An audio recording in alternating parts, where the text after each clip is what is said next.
দুটি বিন্দু সংযোজক রেখাংশ তার একই পার্শ্বে অপর দুটো বিন্দুতে একই কোণ উৎপন্ন করছে, তাহলে ওই বিন্দু চারিটি সমবৃত্তস্থ হবে। আজ এই সম্পর্কে তোমাদের অবহিত করব। যুক্তি দিয়ে প্রমাণ করব যে ওই চারটে বিন্দু একই বৃত্তের পরিধির উপর অবস্থান করবে। প্রিয় ছাত্রছাত্রী, ম্যাথ কিওরে তোমাদের স্বাগত। দেখো, দুটো বিন্দু তাদের সংযোজক রেখাংশ, দুটো বিন্দুর সংযোজক রেখাংশ, যেমন আমরা দুটো বিন্দুর সংযোজক রেখাংশ নিচ্ছি, এই বিন্দুটি এ, এই বিন্দুটি বি। সংযোজক রেখাংশ একই পার্শ্বে অপর দুটো বিন্দুতে একই পরিমাণ কোণ উৎপন্ন করেছে, সমপরিমাণ, তাহলে ওই বিন্দু চারিটি সমবৃত্তস্থ হবে।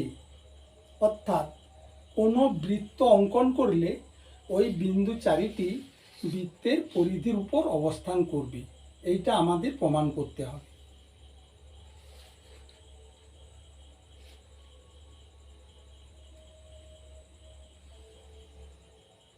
কেমন?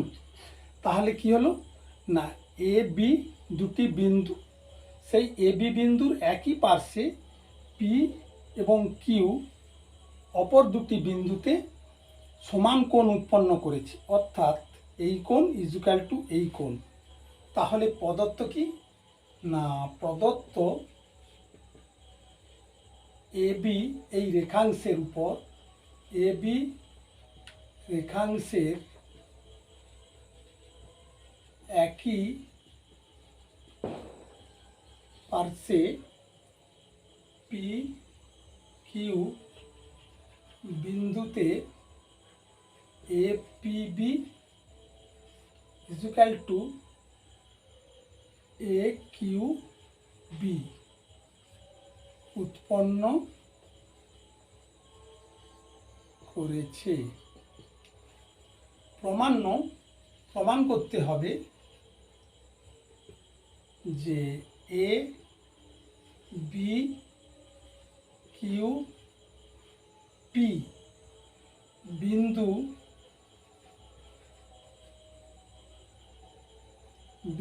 চারিটি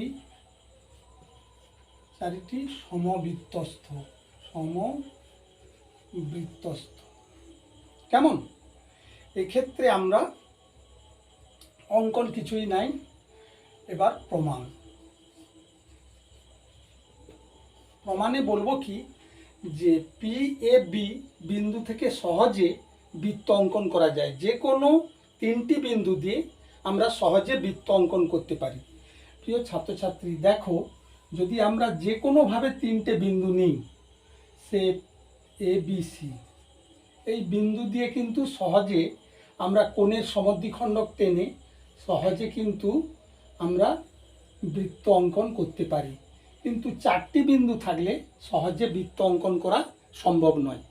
তাই আমরা পি এ বি এই তিনটে বিন্দু দিয়ে একটি সাপোজ বৃত্ত টানলাম, এইভাবে একটি বৃত্ত অঙ্কন করলাম কাল্পনিক। বৃত্তটি কিউ বিন্দু দিয়ে না গিয়ে কিউকে ডি বিন্দুতে সাপোজ ছেদ করলো। অবশ্য বৃত্তটি এ কিউর মধ্যেও যেতে পারে, অথবা বার পাশ দিয়েও এইভাবেও যেতে পারে। সেক্ষেত্রে এইটা ডি ড্যাশ ধরলাম।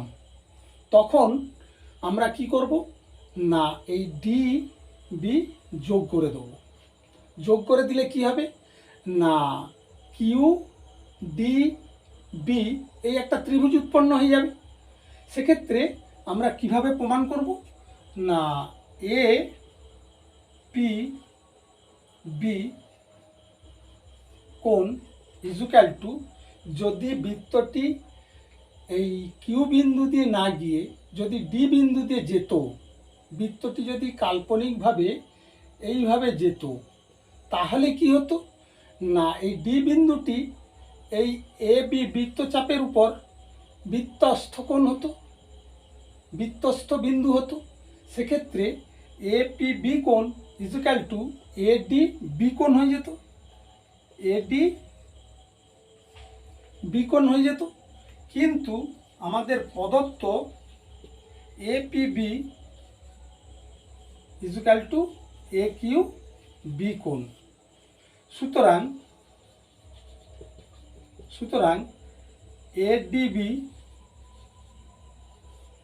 এডিবি কোণ is equal to A Q B, হিসেব মতো এ কিউ বি কোণ।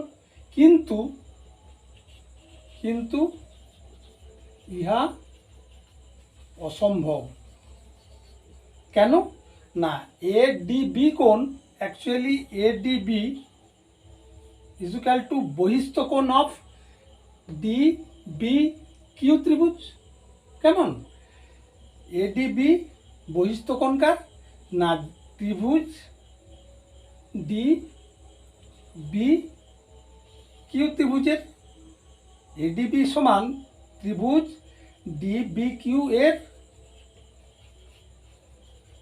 বহিস্থ কোণ। সুতরাং ADB not equal to A Q B, অর্থাৎ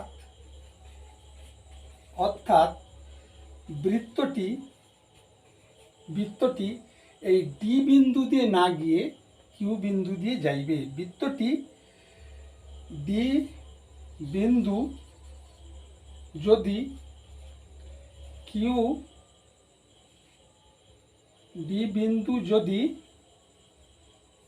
কিউ বিন্দুতে সমাপিত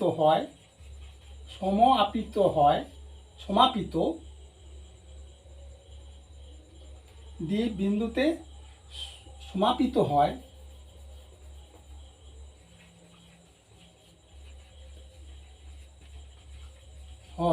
তবেই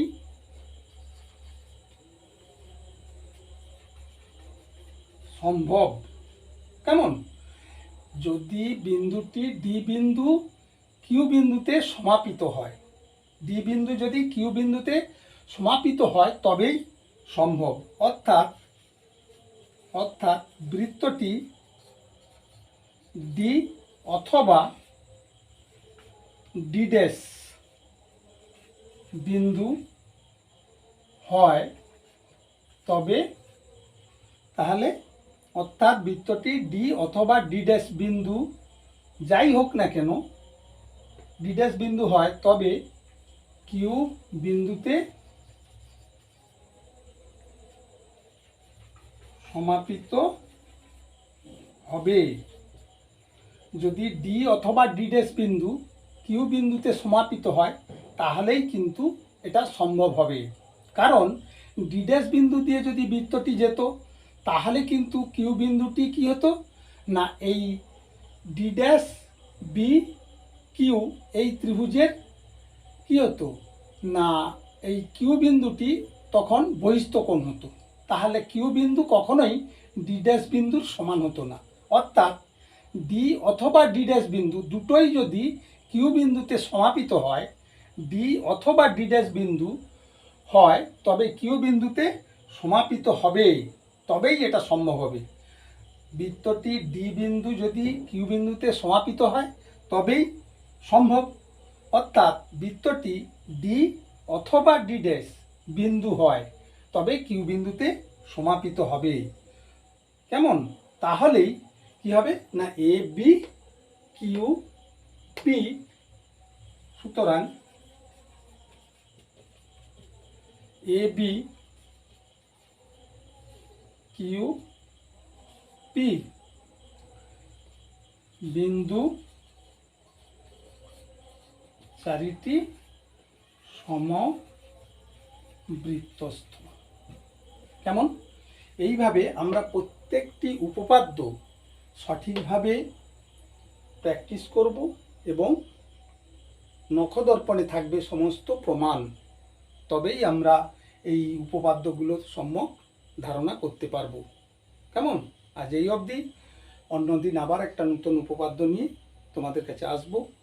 আজ এই অবধি।